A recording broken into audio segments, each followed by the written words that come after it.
Hello everyone. So in this tutorial I'm going to continue the series of the shell scripting. So in this tutorial we'll see the syntax of the while loop and also the switch statements. Okay. So what are loops first of all? Well, loops are basically you can say an accessory or a way of coding which helps you repeat a block of code until a specific condition is false. Okay. Meaning, let's say I want to let's take an example of a game. Okay. So let's say there is a while loop. What is a while loop? Okay, let's say loop. Okay, there's a loop which says until the game is running, run the game code. Okay, sorry, you can say that till the game is running, run the game code. Okay, so that can, and when the game stops, you can stop the game's code also. Okay, so same thing with the while loop. What is a while loop? There are different types of loops, which are while loops and for loops. Okay, in different programming languages there is also an for each loop, but in shell scripting there are only two types: while loop and for loop. At least that's what I know. Okay, so yeah, the syntax of the while loop is while the condition. Okay, wait. Condition. While condition is true, do the statements. Okay, and then done. Okay, so what I have done here is, in the script file of you can name it anything, as I told you in the previous tutorials. Don't forget to give the shebang, and then this comment is not required. I have just given this. I can also remove this and it will still work. Okay, so yeah, in this case I have just created a situation where you want to loop through, let's say, the way you want to loop until the variable I, which is 1 here, is less than 10. Okay, so when the variable I is equal to or greater than 10, it is equal to, if variable I is equal to 10 or greater than 10, then it will stop the execution of the code. Okay, so you may be wondering what is this. I'll come to that afterwards, but first let's see from the beginning to the end. Okay, so yeah, so the fourth line is I am just assigning a variable named I, which this is just for a trial, to just show you how while loops work. Okay, so I have just given the I variable the value of 1, and then in the while loop, so in the while loop you have to give the conditions of the while loop inside the square brackets, as I've shown you in conditionals. Okay, and then inside the condition you can give whatever you want. In this case I just gave if $i is to reference the variable I, is less than -LT is the meaning of less than, and then 10. Okay, 10, just for just to show how while loops work. That's why. So you can also give 20 here, whatever you want. Okay, and then do the same condition, the same syntax, and then what do you want to do? I have just given an echo statement of it is less. Okay, and then what I have done is I have wrote this line. What does this line do is it basically increments the value of I. So this means that in the first execution of the loop, the I's value will be 1. On the second it will be 2, 3, so on. If I comment this line, or let's say without commenting once I'll show, and then I'll comment it. So now if I save this file, you just need to know that this line increments the variable's value by 1. I'll just run this and show. Okay, so main.sh, as you can see, it will print it is less 9 times. Why 9? Well, because if you start from 1 and then the condition is less than 10, not less than or equal to 10. So if you start from 1, it will obviously print 9.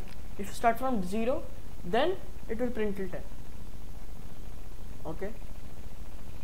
Yeah, this will be pretty confusing at first, but yeah, if you start from 1, it will only print 9 times, but if you start from 0, it will print 10 times, because 0, 1, 2, 3, 4, 5, 6, 7, 8, 9.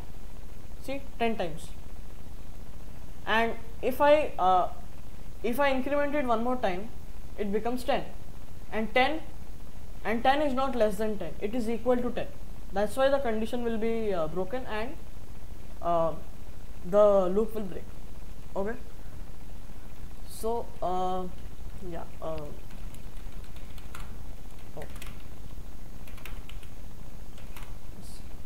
So what if I remove this line? Okay. Now if you see, it will continue printing on. Okay. I have to cancel this manually with Control C. If you don't know, it kills the program or stops the program. So this line basically increments the value. Okay. Yeah. So another example of while loops, maybe let's say, let's think of a situation. Let's say you want to search. Let's say you want to search an array. Okay. No. Okay. Let's say you want to run some code until the code is equal to the value is equal to something else. Let's say I want to run until I is equal to 1. Okay. In this case, this code will just infinite. It will not run at all, because I is not equal to 1, and it will stop. It will just stop. So yeah, those can be the situations where you can use a while loop. The for loop is a little bit different and tricky as well. So I will teach you the for loop in the next tutorial. Okay. For now, let's continue with the tutorial and start with the case statements. Case statements is another conditional statement which I have shown you in the last video about if statements. So case statements is just a concise version of the if statement, but it can only be used for a specific task, which is to check if a word is equal to something or not. Okay. In if statement you can do more than that. You can check numbers. Any condition which is valid in programming, you can check in if statements. But in case statements, you can only check if a word is equal to something else, and you can you can give different cases, and then you can write the code what you want to run if that condition is true. I'll show you it. So I'll just remove this. So if I see from here, so the syntax is case, and then the word you want to check. Let's say I give test, and then in, and then the pattern. Let's say first I create a variable, that would be more easier. Let's say $word for W. Okay. Why did I give $? I don't know. Word is equal to let's say hello. Okay. And case $W. In, let's say first one, let's say I give hello, and then hit enter, and then the statements you want to run if $W is equal to hello. Let's say echo the value of W is hello. Okay. And then 2 semicolons. Okay. And then you can give any other pattern. Let's say I give hi, and then echo the value of W is hi. Okay. And then another thing is you can also give a star, which means if none of this is true, this is the condition which is to be expected. Okay. So let's say echo this is the default condition. And then ESAC. Okay, so write case backwards, just like in if statements, if and then fi. Okay, save the file and let's try to run this. /main.sh. The value of w is hello. As you can see, the case statement stopped at the first condition because I have the first pattern is hello and it perfectly matches with the value of w. If I change this to high, now let's see what will happen. The value of w is high.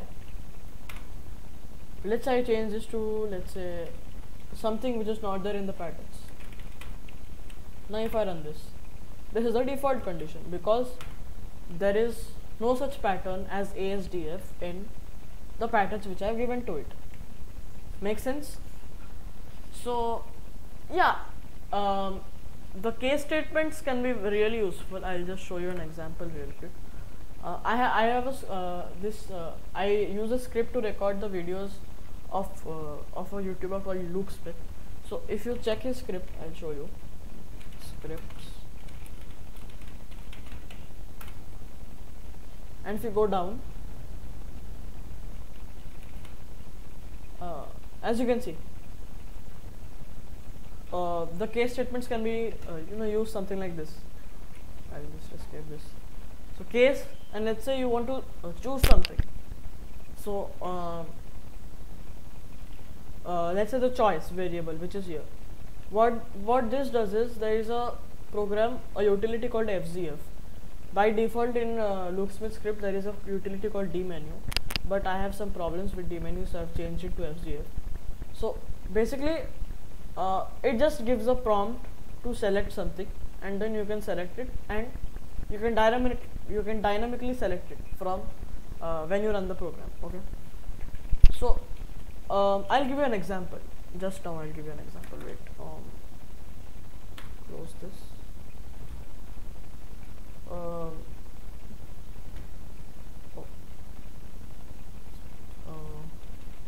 Let's say echo your, let's say enter your favorite number, and then read $w, I guess. Let's try to run this. Enter your favorite number. Let's say I give 12. This is the default condition. Okay. Oh, not here. You may be wondering what did I do. I'll just show you. So what I did here is I just gave a prompt, and then I took input from the user instead of hard coding it to the code. The read I have shown you, I guess, in the first or the second tutorial. So now I can just give, let's say, 12, 13. Now let's run this. 12. This is the default condition. What is the problem? Is this like this? Yes. So there is no dollar here. I got confused. So yeah.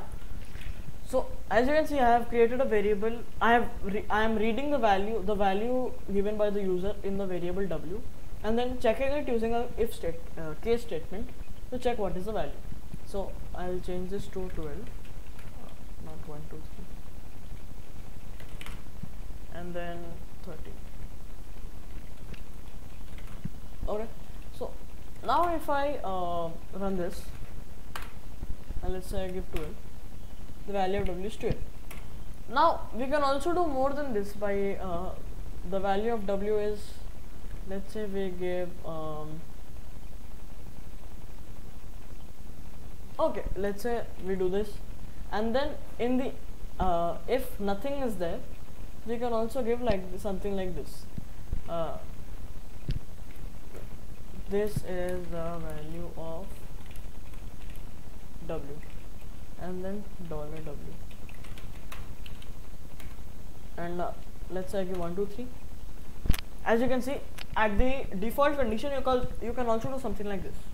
Okay, you can reference to the variable, and then instead of hard coding every single time, you can reference to the variable and then print the value. Simple.